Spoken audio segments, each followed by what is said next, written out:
anticipadamente. Les agradezco muchísimo por comprender esta situación de fuerza mayor y por la que estoy atravesando.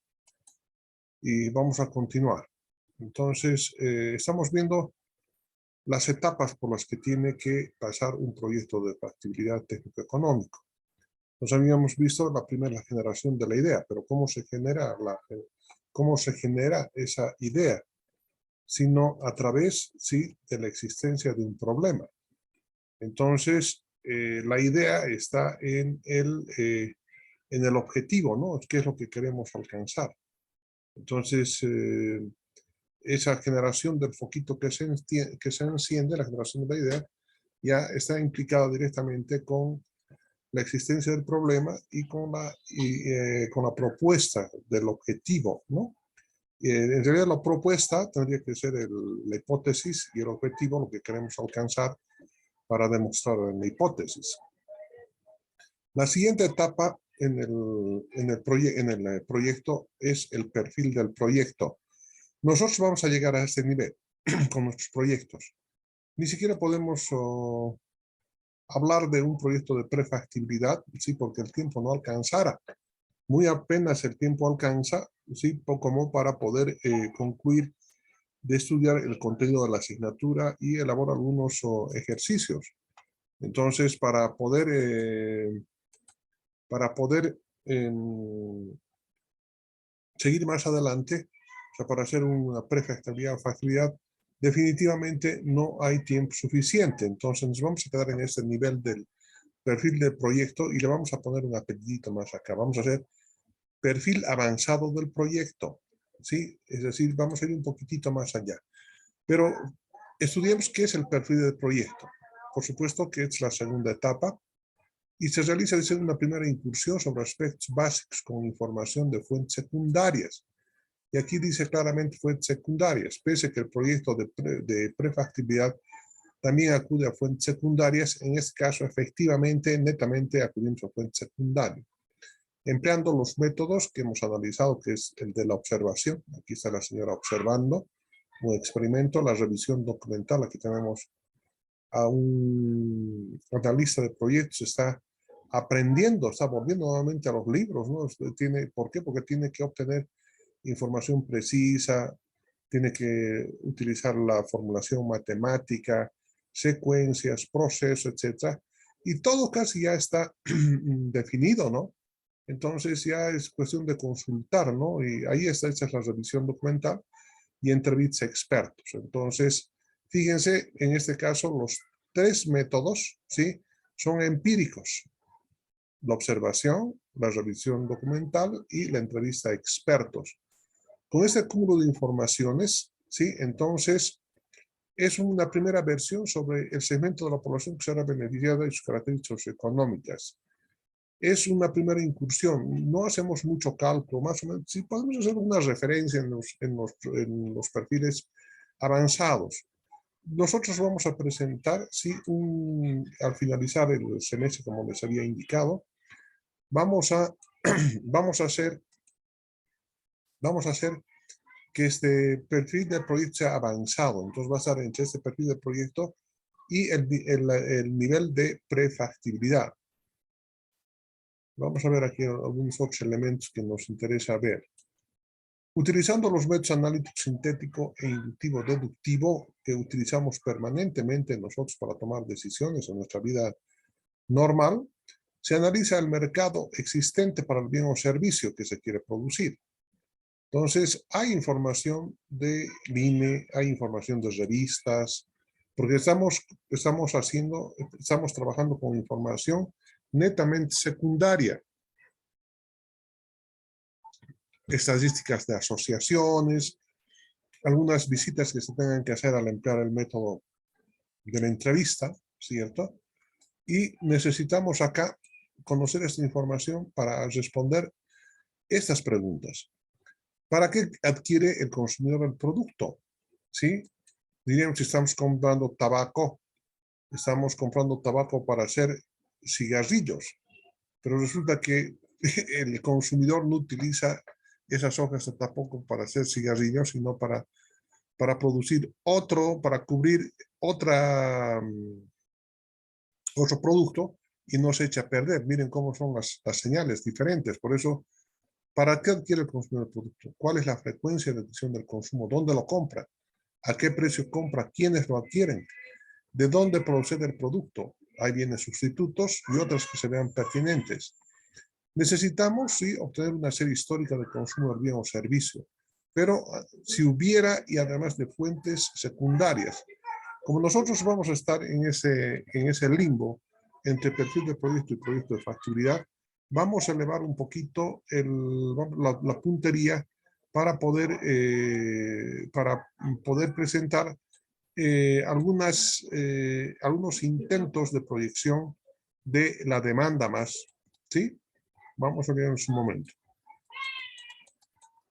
En el caso de la tecnología, ¿sí? Para este perfil del proyecto, se puede encontrar información en el Internet. Y es una buena fuente de información el Internet. Pueden utilizar también revistas, etcétera. Pero básicamente el Internet, ¿sí? Realícese una primera incursión para conocer si evidentemente los tipos de tecnología existentes pueden ser comprados e internados al país sin dificultades de tipo arancelario, medioambiental o de restricción del país de origen por propiedad intelectual o de protección a su propia industria. Se deben analizar estos aspectos, así como el tipo de energía requerida, capacidad productiva, dificultades de transporte y montaje, compromiso de mantenimiento y suministro de repuestos. Estos son algunos elementos ya de cosecha propia que tenemos que irlos analizando. Hay que tener mucho cuidado en la elección de la tecnología, estimados estudiantes, ¿sí? Porque ustedes saben que en nuestro campo, en el campo de los sistemas, cuánta tecnología día a día se produce, ¿no? Es impresionante, pero se tiene que tener bastante experiencia para saber indicar si yo quiero trabajar con Unix, ¿no? Yo quiero trabajar con esto, con lo otro, con sistemas operativos. ¿Por qué en función? Porque tenemos que ver si pueden enlazarse con otros programas. Entonces, hay una serie de observaciones que tenemos que hacer antes de apropiar una determinada tecnología. Lo mismo en el campo ya de la producción de bienes. ¿Qué tipo de energía será requerida? ¿Cuánto? ¿Cuánto va a ser la capacidad productiva? ¿Cuáles van a ser las dificultades de transporte y montaje? ¿Cuál va a ser el compromiso de mantenimiento si compramos esa tecnología? Porque puede ser que compremos tecnología taiwanesa y una vez que compramos, los otros ya desaparecen de la película y nadie nos va a dar suministro de repuestos. Entonces tenemos que saber escoger una tecnología que tenga estas bondades, ¿no? Que las que estoy indicando, o sea, que compromiso de mantenimiento, si no es una tecnología muy antigua, si siguen produciendo, etcétera, etcétera. Miren, en el campo de la tecnología eléctrica, en la empresa donde gerentaba ya había unos transformadores de 10 megavatios, ¿sí? De industria Miró, de la Argentina, Miró. Bueno, y estuvieron funcionando así durante 25 años hasta que, bueno, dijimos, haremos hacer un overhaul, o sea, un mantenimiento general del transformador para que nos siga, el transformador de potencia, por supuesto, por eso que estoy hablando de 10 megavatios, para que nos pueda durar otros 20 años. Muy bien, llamemos a Miró, llamamos a Buenos Aires, a Miró, no hay contestación. ¿De qué habrá pasado? Han cambiado el número de teléfono, investigamos y resulta que Miró ya había cerrado puertas. Entonces hay industrias que abren, están un tiempo de mercado, cierran sus puertas y punto. Entonces nos íbamos a quedar con esa intención de hacer el mantenimiento. No, pues hemos tenido que llamar a otras empresas que hacen mantenimiento y por supuesto lo hacen, pero el precio ya varía. Entonces fíjense, mucho cuidado con este asunto de cómo tomar una tecnología, ¿no? Hay que estudiar con mucho detenimiento, sí, por lo menos en esta primera parte, para ver si conviene. Fíjense, hay generación eléctrica con carbón, generación eléctrica con agua, ¿sí? Con viento, ¿sí? Con energía solar, etcétera, etcétera. Entonces hay que ver en función de la demanda, características de la producción, etcétera. Tenemos que analizar estos problemas de los que acabo de hacer referencia.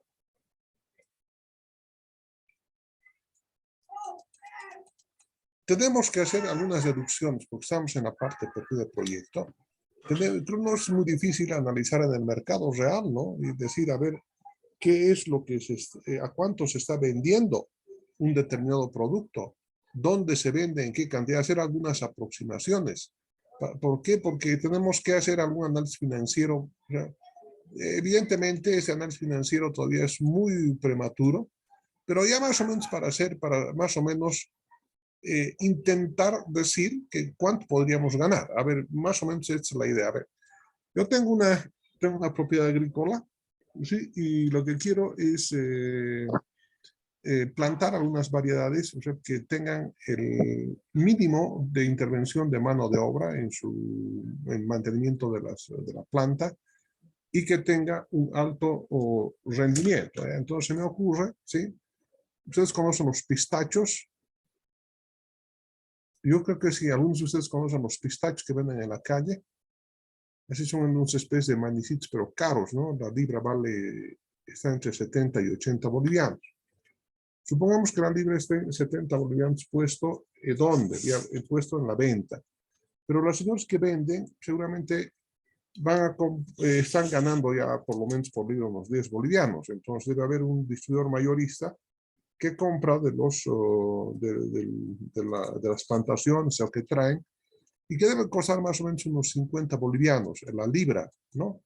Entonces, digo yo, ¿no? Entonces, ¿qué voy a hacer? Estoy haciendo un análisis muy rápido, estoy haciendo un perfil del proyecto bajo este criterio. Digo, a ver, me voy a traer 200 plantas de la variedad.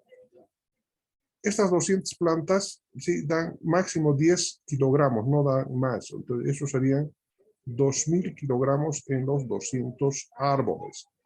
Estos 2.000 kilos, estos 2.000 kilogramos multiplicados por 2.24, que es para convertir en libras, son 4.480 libras. Ahora, cada libra, ¿cuánto se puede vender? Habíamos indicado que 70 ya a la venta al público. El mayorista estará dando a 50 y ese mayorista también está ganando. Entonces, supongamos que puesto en plantación vale 40 bolivianos. Entonces multiplico por 40 y el resultado son 179.200 bolivianos.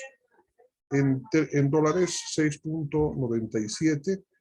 Estamos, un momentito, aquí viene un error. Son 179.200 bolivianos entre 6.97. El resultado es igual a 25.570 dólares.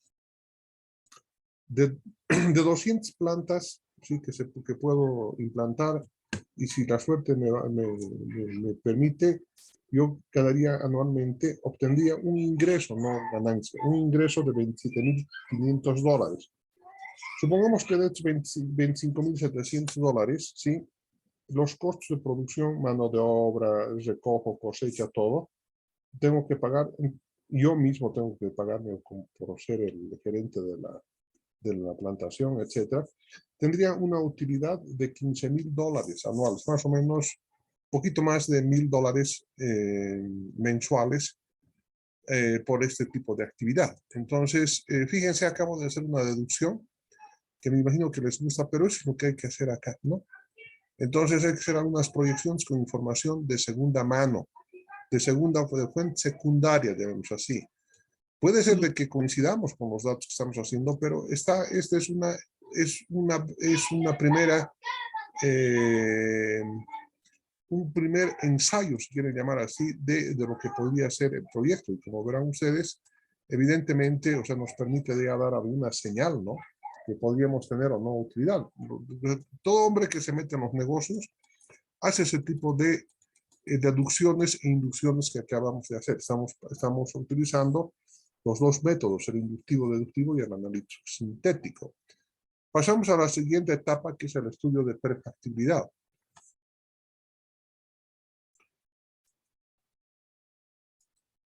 En el estudio de prefactibilidad también trabajamos con información secundaria, pero es un estudio más profundo que el realizado en el perfil del proyecto. Es decir, aquí ya tenemos que hacer algunos estudios un poco más detenidamente, un poco más profunda, sobre el diseño final en arquitectura, obras civiles, obras de ingeniería especializada, Y algunos, claro, tratamos de hacer lo más cercano posible en prefactibilidad a los datos reales, ¿no? Nos tenemos que aproximarnos más. ¿Y cuáles son los otros elementos que tenemos que estudiar en prefactibilidad? Igual los mismos. Tenemos que estudiar mercado, tenemos que estudiar la parte técnica, la parte financiera, pero aquí ya tenemos que hacer con datos mucho más cercanos a la realidad. Posiblemente nos acerquemos un poquito a las fuentes primarias. Eso significa que no es que exista una restricción de no acercarnos a las fuentes primarias, pero resulta de que aquí no es tan obligatorio, ¿de acuerdo? Es por aproximación. Si se hace la incursión, bien, pero si no se puede, estamos dentro del estudio de prefactibilidad. Con un estudio de prefactibilidad simplemente podemos decir de que evidentemente es interesante, de que hay la posibilidad de que sea factible hacer el proyecto. Es una primera incursión. Ahora, este estudio socioeconómico va a tener, dice, este proyecto en el nivel de prefactibilidad va a ser una primera incursión al estudio socioeconómico. No se olviden que van a haber estudios socioeconómicos. En el caso anterior, en el perfil del proyecto, no había necesidad de hacer un estudio socioeconómico. Pero aquí en la prefactibilidad ya podemos hacer un intento, ¿cierto?, de profundización en cuanto a qué es lo que, qué factores de la economía podemos mover o vamos a obtener de ellos, qué vamos a mejorar. Y para ello, afortunadamente, sí, los municipios de Bolivia elaboran o trabajan con sus planes quinquenales, ¿sí? Su plan anual de desarrollo municipal, como en este caso, ¿no? Y en esos planes de desarrollo, por eso son planes, ¿cierto? Entonces, un plan está referido a 5 años. Entonces, ahí hacen los estudios de número de hospitales, personas que existen en el municipio, potencialidades, etcétera, etcétera. Entonces, es interesante tomar este plan de desarrollo municipal de cada una de las regiones, en toda Bolivia. O sea, lo primero que han hecho los municipios y hacen permanentemente hacer el PDM, el Plan de Desarrollo Municipal, a partir de los cuales se van desarrollando los planes operativos anuales. El estudio de mercado requiere mayor profundización, ¿sí? Aquí es muy probable que tengamos que hacer ya aplicación de encuestas, ¿sí? Podamos hacer encuestas con sus cuestionarios para poder ya ver las tendencias de los mercados.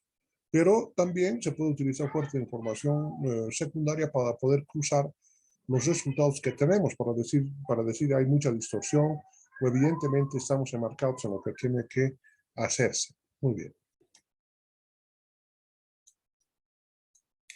Dice, ya se tiene que realizar una propuesta para la localización de las plantas. Como ya es prefactibilidad, ya empezamos a utilizar, ¿sí?, fórmulas matemáticas, ¿sí?, y además para poder hacer una localización de lo más aproximado que podría ser la planta, ¿sí?, cerca al mercado o la planta cerca a los cultivos, cerca a la fuente de suministro de energía o cerca a la fuente de materiales.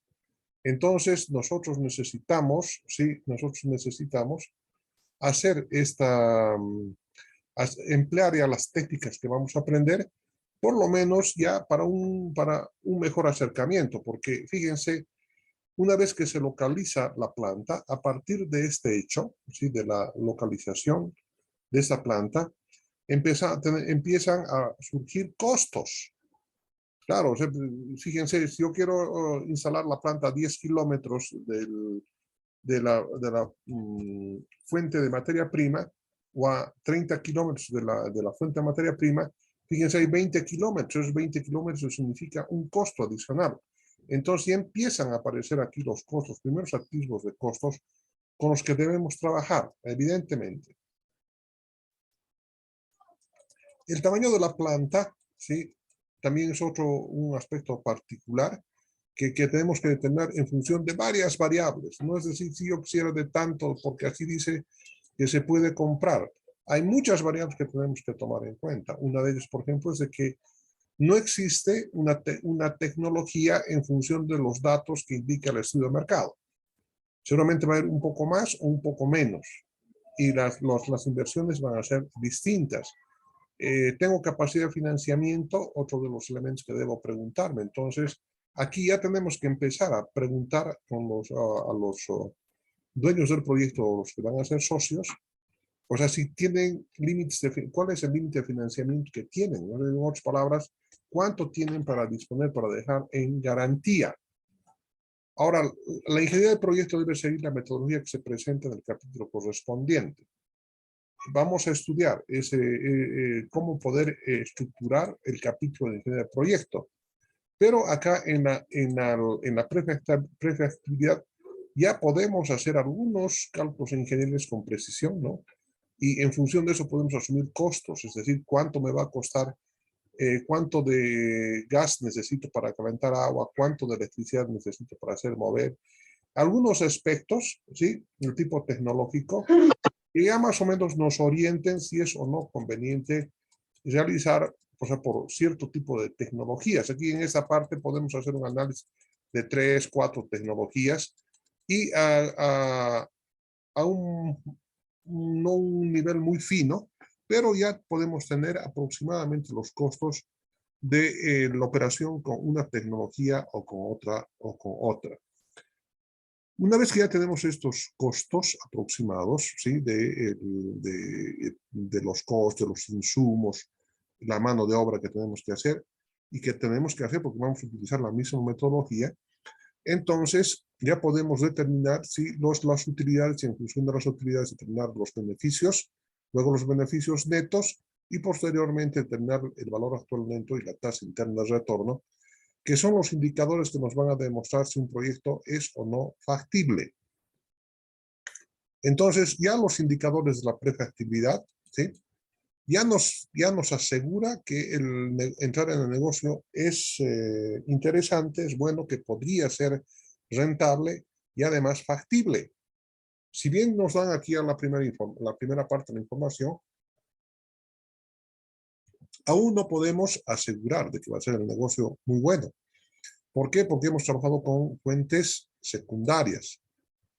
Cuando trabajamos con fuentes ya primarias, es decir, del origen mismo de la información, entonces estamos hablando del estudio de factibilidad TESA. Dice estudio de factibilidad técnico, económico, social, ambiental.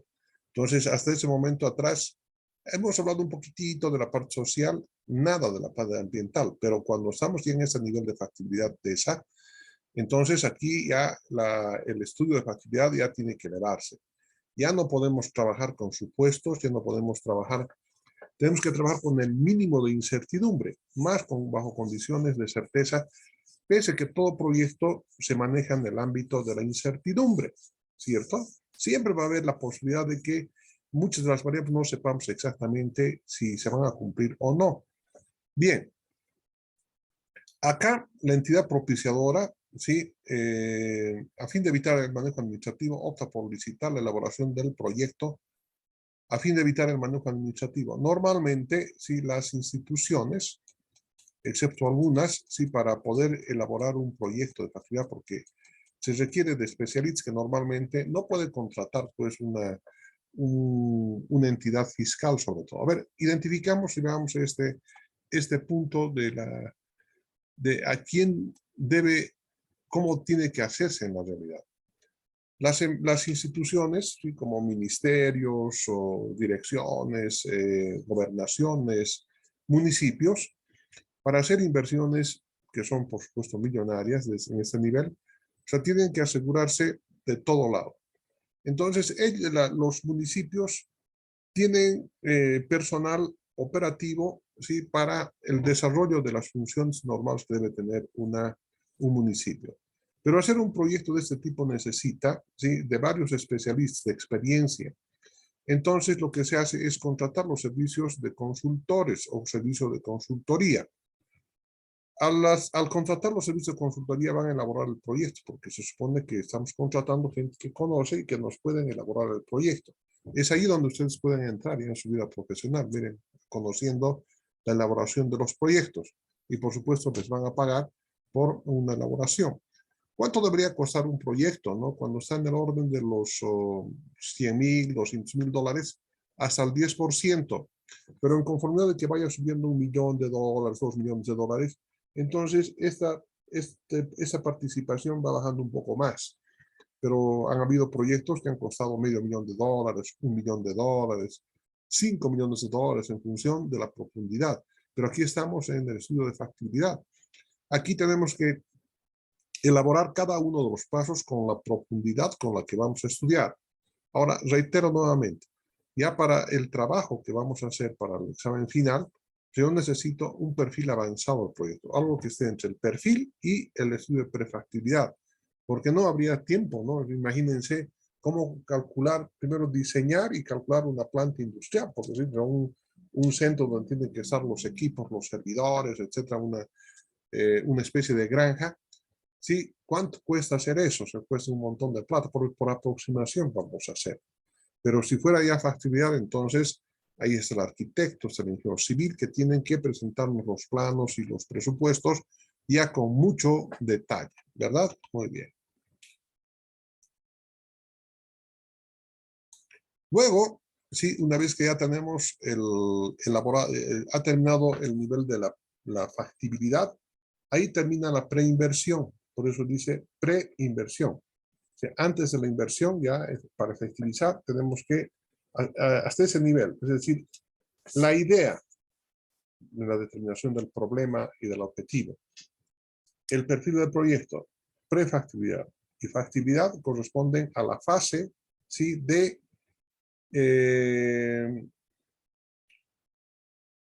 preinversión. Así es su nombre, así se denomina, preinversión. Pero pasamos a la siguiente. Una vez que ya tenemos todos los diseños, los planos, el dinero, entonces tenemos que pasar a la siguiente fase, que es la fase de implementación y montaje. Ahí tienen ustedes un técnico haciendo el montaje de una planta industrial, ¿sí?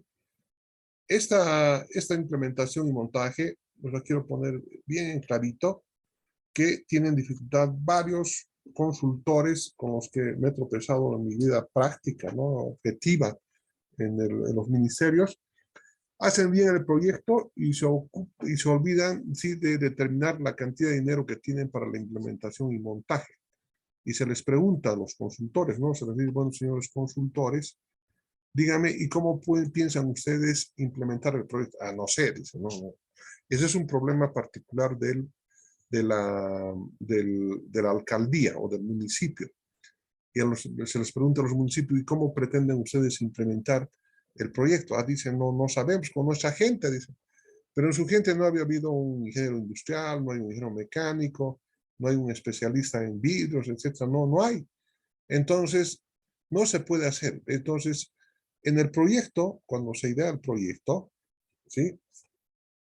Lo que tiene que hacerse es tener cuidado con esa parte de implementación y montaje porque cuesta dinero.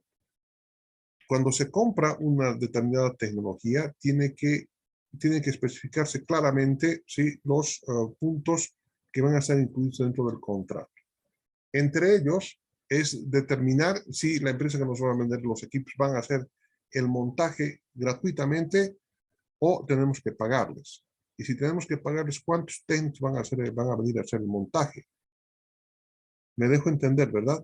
Sí, porque y hay que empezar a negociar bien, porque normalmente sí hay empresas que han venido a hacer montajes, ¿no? Como en el caso de una compañía de teléfonos en una ciudad pequeña en el sur del país.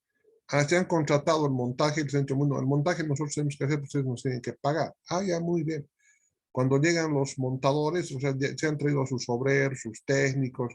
Dice, bueno, que vengan los técnicos bien, pero se han traído sus obreros para cosas tan elementales que puede hacer cualquier persona aquí en el país, ¿no? Que pueda subir una escalera. ¿Y cuánto cobran? Si el día $200, imagínense. Entonces hay que ser con mucha susceptibilidad, suspicacia, hay que determinar cuánto conviene. O sea, hay que negociar, ¿sí? Hay que negociar. Además, preguntar cuánto van a cobrar. Ahora resulta que en muchas oportunidades hemos tenido complicaciones porque los técnicos que vienen dicen que haremos hoteles 5 estrellas, dice, definitivamente. No que un hostalito nomás, no, ¿quién se sale? Entonces hay que especificar bien los tiempos del contrato, cuánto nos va a costar. Todo ese dinero, si necesario, tenemos que indicar que es para el montaje. Pero para poder administrar la fase de implementación y montaje, situación que se les ha criticado a los consultores contratados, ¿sí? Para hacer estos trabajos, estos proyectos, se les ha indicado, bueno, ahora, ¿quién va a hacer? No, la alcaldía no va a hacer, no, la alcaldía dice, ¿cómo van a hacer? No sé, dice, no tenemos ítems, no podemos contratar más gente porque tenemos un plan, tenemos un presupuesto, y para ese presupuesto es ir en contra de las leyes y las normas que establecen con el manejo de los recursos. Entonces no se puede hacer nada. Entonces, ¿qué ha pasado? Se ha olvidado, ¿sí? El consultor de crear una organización que tiene que estar bien pagada y que tiene que ser parte del proyecto donde implementen. Son personas especialistas que tienen que organizarse en un grupo técnico para la implementación del proyecto, que tienen que tener actividades legales, actividades administrativas, financieras, de personal, etcétera, ¿no? Y que tienen que tener mantenimiento, tienen que tener un carrito, etcétera, etcétera. Entonces, esa es la fase de implementación de montaje, se hace el montaje y nos entregan la planta ya funcionando. Ellos han hecho pruebas, ¿de acuerdo? Con material, sin material, pero ahí está. Entonces, ahora pasamos a la administración del proyecto. La administración del proyecto, sí, es lo que tiene que hacer, sí, el personal o la planta jerárquica, ya en el montaje. Miren, aquí están haciendo un montaje, ¿no? Son salchichas, ¿no? Mira, ahí están las salchichas. Pero es una planta, fíjense cómo están los operarios fabricando las salchichas. Ya están en la fase de administración del proyecto. Aquí ya se generan lo que sería pretendido, ¿sí? Con el mayor acercamiento posible al grado de certeza. Se habían identificado costos, aquí ya se los pone en práctica. Y ya vamos a tener ingreso por la venta de los productos y ya vamos a generar la utilidad. Y esas utilidades, o sea, tienen que cumplir lo que sería establecido en la ejecución del proyecto para devolver a los propietarios su inversión en un lapso de 5, 6, 7, hasta 10 años y además generar utilidades y generar mano de obra, etcétera, etcétera, ¿no? Esta representación de las fases de implementación y operación, vamos a ver acá en un eje de los reales, ¿sí? Del eje de las abscisas, donde a partir del 0, fíjense, hacia adelante, al 1, 2, 3, 4, hasta el 10. Aquí es un poquito me ha fallado acá. Bueno, pero son 10, ¿no? Esta es la fase de operación y eso se llama horizonte de vida del proyecto. ¿En cuánto tiempo vamos a evaluar el proyecto? 10 años. ¿Y por qué en 10 años? Porque se supone que es un tiempo regular para obtener una devolución del 10% a la inversión, ¿no? O sea, cada año el proyecto tiene que recuperar un 10%, de tal manera que al cabo de los 10 años de funcionamiento de la empresa, deben haberse recaudado los dineros necesarios para devolver a los socios, ¿cierto? Y para que la empresa empiece a andar ya independientemente. Y aquí hay año -1, año -2, etcétera, etcétera. Esto corresponde a la fase de implementación y montaje. Y este segmento rojo corresponde a la fase de operación y administración del proyecto. En la fase de preparación, ¿sí? Podemos tomar 10 años como horizonte de vida del proyecto y en el campo privado solicitan de que pueda haber una devolución de los dineros empleados en el proyecto de 5 años. Entonces, esta es la información que quería pasarles a ustedes. Va a ser un poco difícil, tenemos un tercer capítulo, hay cansancio de tener estas dificultades, son las 9:24, hemos hecho un buen avance. Toda esta información que acabamos de ver se las voy a despachar mañana en la mañana, por favor. Ahora ya no me da tiempo, debo volver nuevamente al hospital, tengo que llevar algunos elementos. Entonces, pero de todos modos hemos hecho un buen avance, estimados estudiantes. Hasta acá son 2 capítulos de este textito que les he comentado, que si gustan lo compran. Siempre es bueno tener un documentito, ¿sí? Y además que está preparado justamente para la carrera, ¿no? Es un librito que les va a interesar mucho. Hasta aquí, entonces, jóvenes, hemos hecho nuestro avance del día de hoy. Yo creo que volviendo ya del carnaval, vamos a volver, ahora que no sea con mucha pena, ¿sí? Ustedes vuelvan con alegría después del carnaval para seguir adelante. Voy a pedirles, porque ya voy a empezar a utilizar ya el sistema de participación en clases, que al grupo me envíen la palabra presente. Ustedes ya conocen aquello. Simplemente ponen el grupo, dicen presente y derivan al grupo y esa es su participación en clase. Hoy día ha sido una clase con mucho sobresalto, igual que una clase que tuve la anterior semana. Justo en la mitad de la clase me han llamado del hospital y tengo que cortar la clase y tengo que salir volando. A Dios gracias, vivo a unos pasitos del hospital y eso me permite agilizarme un poco, pero realmente es un problema este asunto del COVID. Ha afectado a muchas familias bolivianas, nos ha caído muy mal y bueno, tenemos que seguir adelante. ¿Qué vamos a hacer, jóvenes? Cuídense en las fiestas carnavaleras, por favor, cuídense. Hoy día acaba de fallecer otro amigo de Potosí también y la anterior semana otro. Dios mío, no debería haber carnavales desde mi punto de vista, ¿no? La quinta ola se viene después del carnaval y no sabemos quién pueda caer en los horrorosos brazos del COVID. Tengan mucho cuidado ustedes y sus familias, traten de no folgorear mucho y si lo hacen, hagan con todas las medidas extremas de seguridad, lo que significa que no pueden tomar del vaso del vecino, para empezar, ¿cierto? Porque ahí les puede estar transmitiendo el segundo, no sacarse los barbijos, ¿sí?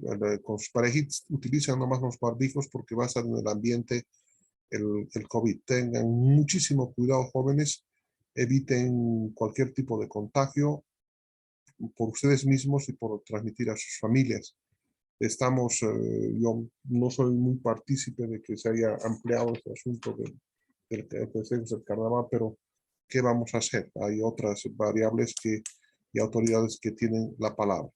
Muy bien, dicho esto, por favor, envíenme el presente. Nos vemos el siguiente viernes, ¿no? Tenemos menos de un minuto. Les voy a enviar mañana este material al grupo y voy a mandar también ese mismo material a la plataforma Moodle de la carrera. Estimados señoritas y estimados jóvenes, reciban un cordial abrazo, tengan un lindo carnaval, sí, cuídense muchísimo y nos vemos dentro de 15 días. Hasta luego. En el grupo de WhatsApp, ¿no, Inge? Sí, al grupo de WhatsApp, a nuestro grupo. Ahí sí, nomás ponen solamente presente.